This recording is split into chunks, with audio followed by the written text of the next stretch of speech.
Hey everyone, David Aragona and Craig Milkowski here, taking a look at the feature race on Saturday at Aqueduct. Race 8 on their 9-race card is the Haynesfield Stakes for the New York bred older horses going the 1-turn mile distance on the dirt. And we've got a field of 7 signed on for this race, Craig. And it does feel like we've got 2 major players going out for powerful barns in New York, those being Chad Brown and Mike Maker. Dr. Ardido was actually the winner of this race last year. He'll be trying to defend his title. I've got him at 2-1 in the morning line for Chad Brown. And on the outside, Maker's Candy stepping back up into stakes company, but he's been in great form recently for Mike Maker.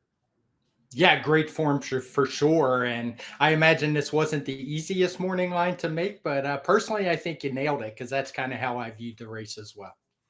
And there are other runners in here with credentials as well. Some horses coming in off nice speed figures against allowance company, optional claiming races. We're going to talk about all of them in this preview. Before we get to that, though, let's take a look at the Timeform US pace projector for this race, because I do think it's important, especially with regard to these 2 likely favorites, Craig, because there's not a ton of speed signed on in this race. And it does feel like the number 6, Mama's Gold, probably is the quickest of the quick early. And really his only way to be successful is to get comfortable by himself on the front end. So we'll see if he's able to do that. But Maker's Candy just has that tactical advantage where he can always get that trip stalking outside, whereas Dr. Ardido likes to rally from further back in the pack. Yeah, I have no argument with the pace projector here, and I think it's a good draw for Maker's Candy. Could pose a little problems had he been drawn inside Mama's Gold, but since he wasn't, don't think it's going to cause too many problems. And as you note, it may cause more problems for the horses further back in the pack. Let's go through this field in post position order, beginning with the number 1, Olympic Dreams, and we'll take a look at his last victory. That was 2 races ago on January 7th when he was a winner of a 9-furlong optional claiming race in the slop. And Greg, I'm not sure this horse really likes a wet track. When you look at his results overall, he's underperformed more often than not when he's encountered wet sealed surfaces, but I think his class just carried him through on this day, able to get the victory over slightly inferior competition to what he meets here. I thought he was even pretty game last time when he stepped up in class into that tougher optional claiming condition and finished 3rd behind the stakes quality law professor again on a sloppy sealed track that I'm not sure he really likes. Hopefully he gets back on a fast track on Saturday, because even though there's some rain predicted Thursday and a Friday, seems like the forecast is currently clear for Saturday. Yes, we're going to see a lot of sloppy tracks as we go through these replays for these runners.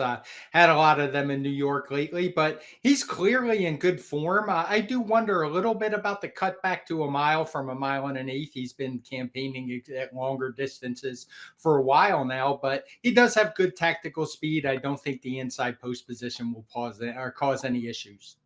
Yeah, he definitely is a horse that's been campaigned primarily around 2 turns recently, but he did run a big race at Belmont Park and the Commentator back in May in a 1-turn mile and a 16th race. He was 27-1 that day, almost got the job done, beating a couple of rivals that he meets in here, including Dr. Ardido. So we'll see if he's able to handle the cutback in distance. The number 2 is Winnington Park, and he is another very consistent horse coming into this race. We'll take a look at his most recent victory when he was actually coming back off a layoff in an allowance nominators of one other than condition. And he's just been competitive at this level. He's tried stakes company before, ran okay in that aforementioned Commentator behind Olympic Dreams and some others, but this was a good return to the races. The one thing I'll say about this race, though, is he did get a strong pace to close into when things were sort of falling apart at the end. That certainly helped him, but he can certainly step forward second off the break.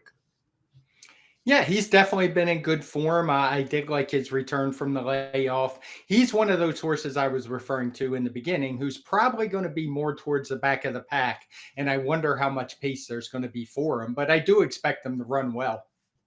The number 3 is that defending champion in this race, Dr. Ardido, and we will take a look at his most recent victory when he won another New York bred stakes race in the Alex M. Robb, going the same 1-turn mile distance at Aqueduct, though like in a lot of the replays we're looking at in this preview, this was also contested over a wet sealed racetrack listed muddy on this day. And Dr. Ardido is a horse who has won on wet tracks before, though I wonder if later on in his career he's sort of developing a distaste for wet tracks, because even though he won this day, didn't seem like he loved the going in the Cigar Mile, and especially not in the Parks Dirt Mile, where he threw in a rare clunker 4 races back. Generally, if you draw a line through that performance, he's a horse that's been pretty consistent when he's spotted appropriately in allowance races or against New York bred stakes competition. So I think he's one you can trust to show up with a competitive effort.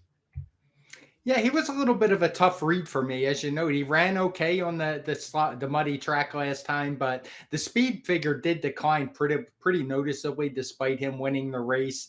And I have some questions about him. He's not one that I really want to take a short price on. Well, let's take a look at yet another sloppy replayer. I think muddy on this day, January 27th, as we're taking a look at the number 4, Overstep, when he was finishing second in a first level allowance race. And Craig, this horse showed a lot of promise early on in his career. Just 2 starts as a 2-year-old, but was second to a good one in the stakes that year at the Sleepy Hollow. Was off for a very long time. Didn't come back until his 4-year-old season. Only gotten a couple of starts last winter before going to the sidelines for another long layoff. This is now his 3rd start back off the layoff that we're looking at here. And I think he's gradually been stepping forward. He hasn't gotten the job done since coming back from this recent return this winter, but he's hit the board in all 3 starts. And now they're stepping him back up into stakes company for the first time since the juvenile season. He's going to have to run a little bit better, but there is ability here.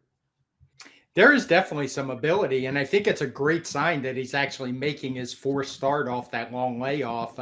As you note, he had some breaks in his PPs, but he's cycling up towards a big number. He's improved his figure every time out, and with some more improvement, he could definitely be a contender. Now, a horse coming back off his own long layoff actually into this race, having not competed since May of last year, is the number 5, Anejo. And this is a horse who is trained by Doug O'Neill, who you don't really think of as starting that many horses in New York, primarily based out in California, sometimes shipping to the Midwest, but not too many New York starters aside from Anejo, who seems to really love competing on the NYRA circuit. I think all 5 of his victories have been earned at NYRA. He's over 5 at other venues, so this is definitely where he does his best running. And he was doing well here at Aqueduct last winter, winning a couple of races in succession, both allowance events. He's stepping up into stakes company here, but it just might be a tough assignment coming back off this long layoff in this spot, Craig. Yeah, without that red line at the top of his PPs, he certainly would fit here and be considered a contender. But as we're going to look at, that layoff is a bit of a concern.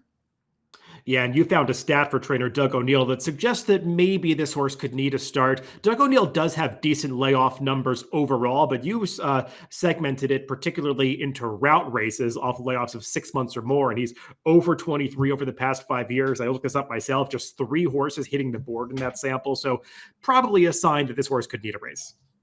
Yeah, that's what I was thinking. I never know what I'm going to find when I look in Formulator, but this one was pretty telling and not a horse I would want to take in this spot. And I should note that the number 5, Anejo, and the number 1, Olympic Dreams, were both cross-entered in an allowance race at Aqueduct on Friday. That came up a pretty salty spot, so it seems likely that they could scratch for this race, but remains to be seen where they end up running. The number 6 is Mama's Gold, and he's a horse, Craig, that showed some promise early in his career when he earned that 21-length maiden victory against $25,000 claimers, claimed by Chad Summers that day and these connections. And took him a while to get back into form for Chad Summers, but seemed like he got into a groove this past winter, winning 3 races in a row, culminating with that 13-length victory and 119 Timeform US speed figure back in December. But you'll note that all of those string of good performances came over wet, sealed racetracks, and he definitely seems like the kind of horse that likes that going. And it is a bit of a problem that even though we got the wet track last time, that string of good performances came to a halt. Yes, I actually really tried to make a case for this horse when I was making my selections, and I just couldn't get there the more I watched his last 2 races. At first, I saw all the red fractions and thought maybe he'd have an easier lead, which it looks like on our pace projector. But the more I looked, he's a horse who just goes to the front, and he goes fast if he has to. And the last 2 races have been disappointing, and I took the side that he's more of a declining form horse.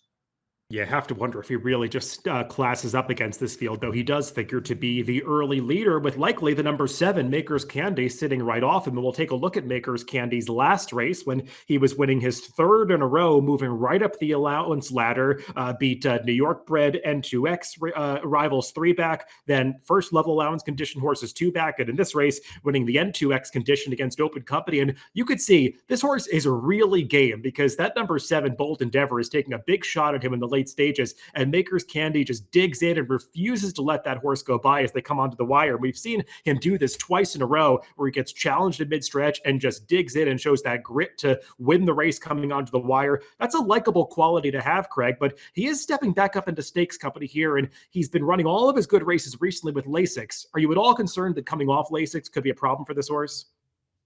I mean, I guess I am a little bit. That's always somewhat of a concern, but I generally trust the trainer. If he's running him here, I assume he thinks it's not that big of a deal. And I just really liked what I saw from him the last couple of times. Really game in. Those were fast races, as you see in the Timeform US speed figures. It's not like he was beating weak competition. And he's also not a horse that has to have the lead. We can see 3 back. He ran fine. And if you scroll through his PPs, you'll see some other good efforts where he's more of a presser as opposed to a front runner. So very strong contender for me in this spot.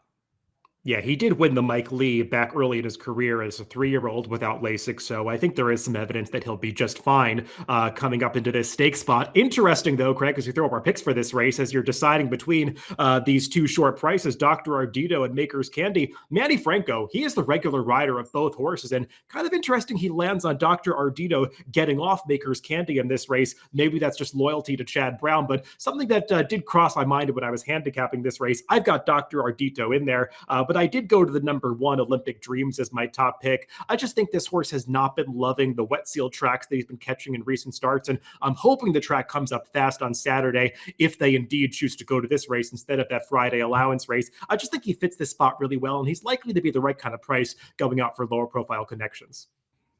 Yeah, I've got no issue with Olympic Dreams. I have him in third. I just like the trip that I think Maker's Candy's going to get in this 1-turn mile. I think he's going to be able to sit off the speed. Not sure he's going to offer a ton of value, but just looking for another big race from him. As for the jockey angle, that's something I used to pay attention to, and I've long since given up trying to figure out what jockeys' agents are thinking. Yeah, you never know how those really work out. Sometimes the jockey's committed ahead of time before a horse has actually entered in the race. It's not always down to the jockey's decision, and sometimes that judgment doesn't end up mattering too much anyway. So it's the number 7 Maker's Candy for Craig and the number 1 Olympic Dreams for me in the Haynesfield Stakes on Saturday at Aqueduct. Good luck if you're playing the races this weekend.